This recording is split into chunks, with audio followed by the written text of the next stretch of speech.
São Paulo. Ok, estamos de volta com a primeira parte do nosso programa de hoje, Entrevista da Tarde, ao vivo aqui na sua TV Rio Branco, sempre com o apoio do Ara Super e também do Aramix, que juntos compõem a melhor, a maior, mais antiga rede de supermercados do Acre. Eu começo a semana entrevistando o professor Emir Mendonça, pedagogo, escritor, ex-guarda da SUCAM, guarda da malária, melhor como queiram, né?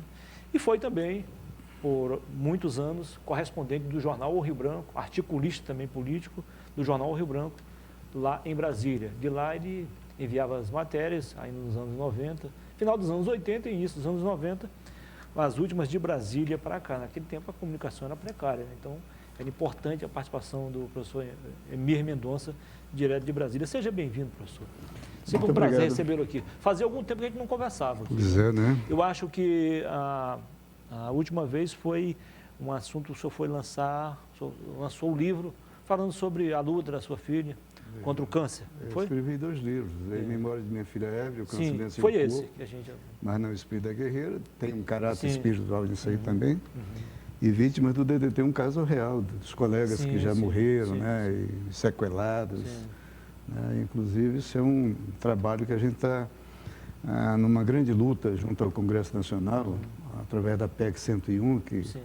Desde 2019, né? Desde 2019, procurando um plano de saúde para atender os doentes, porque realmente morre todo dia nesse Brasil aí e ninguém faz nada. Hoje eu, até por dever de ofício, fui fazer uma consulta, está bem encaminhado, viu, doutor? Os encaminhamentos lá nas comissões técnicas permanentes, já está na CCJ, então eu acho que a tendência agora... Passou da CCJ, foi para a presidência da Câmara para ser formada uma comissão para análise da PEC.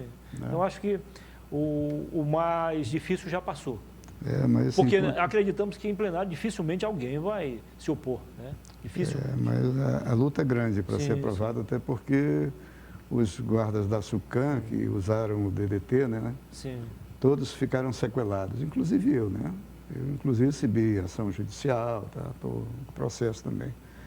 Tenho atestado médico, e nós estamos nessa luta para adquirir um plano de saúde que possa atender realmente os sequelados. Professor, eu acompanhei, mesmo que de longe, a luta, a ação dos guardas da malária, guarda da SUCAM. Hoje eles estão, agora é a FUNASA que surgiu. Agora é a FUNASA. Mas assim, aquela época, nos anos 70 e 80, a proteção era praticamente inexistente. Não existia proteção nenhuma. Nenhuma. O material de proteção todos eles estavam expostos totalmente, todo né? O produto muito pesado, né? Muito pesado, muito pesado. E eu acho que o problema maior, me corrija se eu estiver errado, era justamente no preparo, né? Do pó para o líquido. Na aplicação das casas, né? Você dedetizar as casas. Difícil, muito complicado. Mas é uma grande luta que a gente pode voltar a conversar sobre isso. Claro. A gente vai voltar também em breve, professor, para esmiuçar os 2 livros. Não ficou bem explicado a primeira vez o lançamento de o tempo era curto, só falar um pouco, e a gente pode esmiuçar esses 2 livros. Tranquilo. Mas primeiro eu quero saber o seguinte, o que uniu o senhor ao espiritismo de Allan Kardec, que surgiu lá na França do século XIX? Muniz, na verdade, eu comecei minha vida cristã como coroinha da Igreja São Sebastião em Chapuri. Passei um período lá, né, na Igreja Católica, mas meu pai sempre falava em Deus Cristo. Para mim, né? Foi uma orientação paterna isso aí. E eu fiquei pouco tempo como coroinha e depois casei, fui trabalhar no combate às malárias, às endemias. E sempre participei de algumas sessões espíritas também. Quando eu viajava por esse Acre, onde tinha uma sessão espírita, eu gostava de assistir. Né? E eu vi coisas que, na verdade, a gente não via dentro de uma igreja, dentro de um templo, outra situação. Né? Eu sei. E, por curiosidade, eu me envolvi, né? De certa forma, né?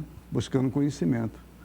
E passei sempre, já frequentei várias igrejas, várias doutrinas, religiões diferentes, católica, evangélica, né? E todas as outras, né? Universal. Mas nunca me liguei, né? Mas com alguns acontecimentos da minha vida, né? Por experiência própria, eu vi que realmente a doutrina espírita foi aquela que mais me direcionou na busca de conhecimento. A a morte de sua filha, trágica como foi o, digamos assim, o ponto principal de tudo isso? O ponto principal foi até porque eu consegui, inclusive, receber carta psicografada, né? Está no livro isso. E aquilo me direcionou para buscar maior conhecimento sobre tudo isso. Até então o senhor não tinha eu... pouco ou quase nenhum envolvimento com o espiritismo? Não, diretamente não, como estou hoje. Hoje eu já estou participando de um centro então, espírita. Então isso, de certa forma, isso me fez aprender, buscar maior conhecimento sobre essa causa, né? Sobre esse fenômeno da espiritualidade, né? Então, eu realmente estou me envolvendo mais agora, estou participando de uma diretoria do Centro Espírito Gota de Luz, fica no Aeroporto Velho, sob a presidência do Dr. Edson Chaves, né? E através da indicação, inclusive, da Federação Espírita do Acre, que tem como o baluarte o Dr. Medeiros. Né? Então, o Dr. Medeiros ainda é o presidente? É o presidente da Federação Espírita do Acre. Aquele centro, doutor, ele estava desativado por algum tempo, não foi? O Centro Espírito Gota de Luz foi fundado pelo Dr. Medeiros em 1984 e funcionou por esse período. E antes da pandemia começou, né? Com a pandemia, então, fechou as portas praticamente. Aí, nós, através do Dr. Edson Chaves, foi formado um grupo de amigos, né, de irmãos, e nós decidimos, então, retomar as atividades do Centro Espírita, Gotas de Luz. Esse fenômeno filosófico também, não deixa de ser um filosófico, ele, de certa forma, professor, de um modo geral, ele acaba aperfeiçoando a nossa moral? Na verdade, hoje é a doutrina que mais busca aperfeiçoar o aspecto moral do ser humano. Tá? Isso lhe chamou muita atenção? Muito. Porque você busca, quando surgiu o Espiritismo no mundo, né, que foi em 1854, através de Allan Kardec, e o Allan Kardec, na verdade, não era médium, ele não tinha mediunidade nenhuma. Ele foi um professor, um cientista, né, que ele começou a observar esses fenômenos extras naturais. Né? E ele começou a observar e começou a escrever. Começou, né, mesa que se mexia. Ele tem vários livros. Entendendo? Tem vários livros. Né? E então ele começou a observar. Isso em 1854, e aí ele começou a escrever, sobretudo a observar. Né? Hoje você já discute muito o espiritismo e medicina e ciência. Né? Hoje, com o advento da tecnologia, se você entra no YouTube, você vê 1000 situações diferentes. Né? Tem Daniel Gotijo, que é ateu, mas questiona tudo isso, né? Tem vários programas, né? Vários centros espíritas mostrando cartas psicografadas, né? É interessantíssimo. Então, hoje, quando a pessoa quer buscar conhecimento sobre espiritualidade, é só entrar no YouTube e buscar realmente, né, os centros espíritas, que você vai conhecer muita coisa. Vou citar aqui um caso e logo em seguida uma pergunta. Não faz muito tempo, na maternidade Bárbara Leodora, naquela correria, né? Nem sempre os médicos conseguem atender a grande demanda, às vezes acontece isso, né? E 4 ou 5 dias depois, antes de ter alta, a mulher foi tomar café lá e aí ela dizendo que tinha sido assistido por um médico que não fez parte do pré-natal. Eu disse, mas quem? Aí ela disse, esse aqui. Jesus Cristo. Não, foto de um médico lá. Médico. Já tinha partido para outra fazia algum tempo. O que o Espiritismo explica sobre isso? Olha, na verdade, quando o Espiritismo direciona o conhecimento na busca do entendimento do que significa Deus. Não é outra coisa. Quando você fala, nós respeitamos todas as outras religiões, todas. Falou em Deus é importante, porque nós temos um Criador. Sim. Nós temos um Criador. Né? Deus é a inteligência suprema que permite a aquisição do conhecimento. Você aprende todo dia. Né? Os centros espíritas hoje não é os centros espíritas que nós estamos agora aqui, desde Allan Kardec, não é o centro espírita de Umbanda, de puxar caboclos, né? Cada coisa são tendências. E esse é um aprendizado que o cara aprende querendo ou não. Quem não quer, aprende pouco. Quem quer, quem se abre, aprende muito mais. Os centros espíritas hoje, né, que desenvolvidos no Brasil, tem mais de 3 milhões e 800 mil pessoas de adeptos, né? E no mundo tem mais de 8 milhões. Né? Busca o conhecimento da espiritualidade através do conhecimento supremo, que é Deus. Não tem outra coisa. Então, com as obras literárias de Allan Kardec, ele buscou isso, ele começa a questionar realmente, né, inclusive passagens da Bíblia, né? Que a Bíblia diz que o conhecimento da humanidade vem de 4 mil anos, 5 mil anos e pouco, né? Na verdade, se você for ver a ciência hoje está descobrindo que é muito mais tempo. Eu não sou espírita, mas eu respeito muito o espiritismo. Primeiro que todos eles levam em conta alguns princípios que eu respeito. A espiritualidade, Muniz, veja uma coisa, como nós desenvolvemos, é a busca do conhecimento do sobrenatural, e que existe. Sim. E você só acredita quando você vivencia a experiência.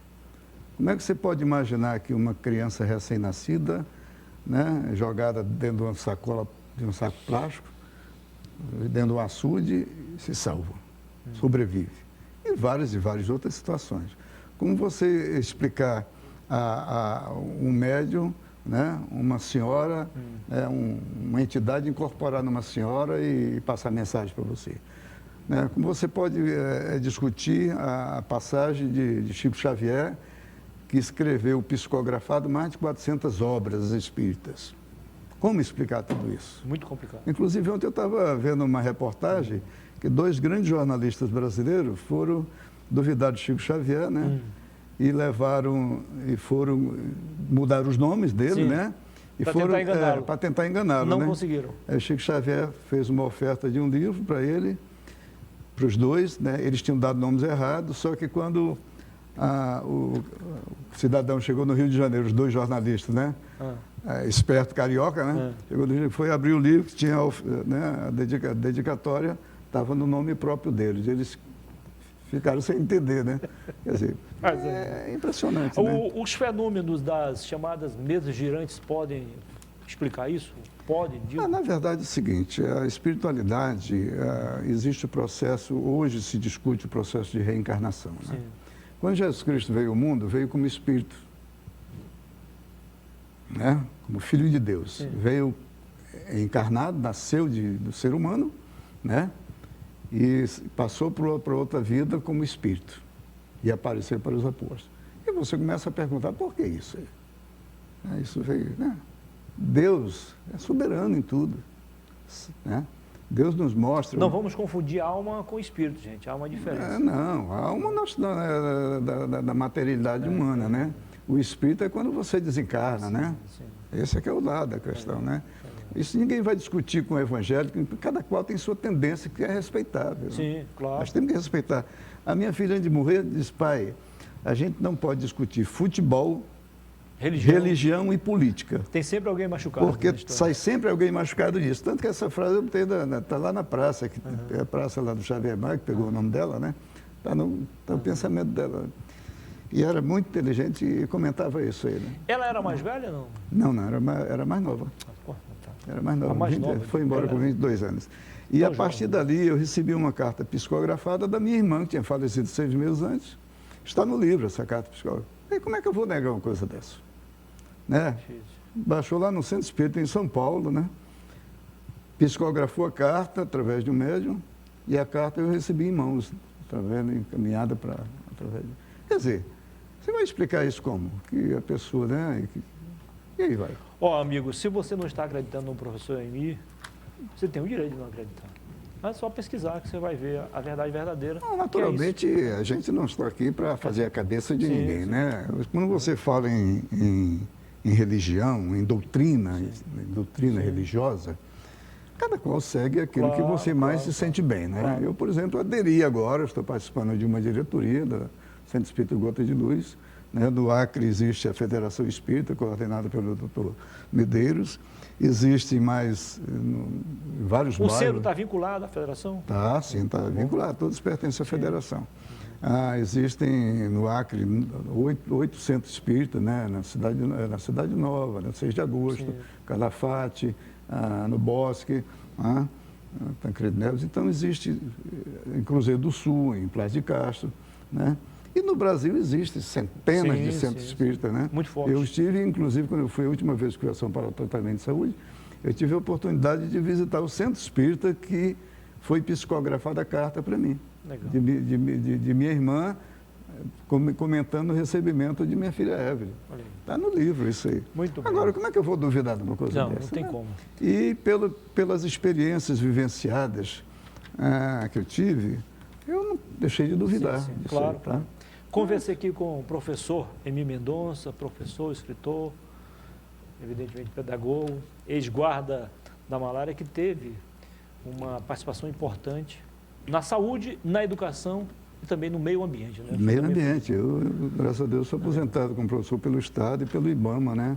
Muito obrigado. Foi um prazer. Aí, o senhor voltará aqui em breve para a gente esmiuçar os dois livros. Vamos aprofundar, interessante, tá, né? E aprofundar também nesse assunto. Aprofundar tá esse estudo, né, da espiritualidade, que só aprendemos. Nos ajude a agendar uma entrevista também com o Dr. Edson. Vamos, aliás, Dr. Medeiros, tranquilamente. Edson, tá? Um abraço, professor. Tudo de bom. Muito obrigado. Só um pouquinho aí. Nós vamos ao intervalo comercial e voltaremos em breve. Bom, depois do Espiritismo é hora da gente mostrar outra arte. A arte de cantar e de tocar com o maestro Afonso Portela, coordenador geral da Escola de Música do Acre. Agora são 13h22. Até já.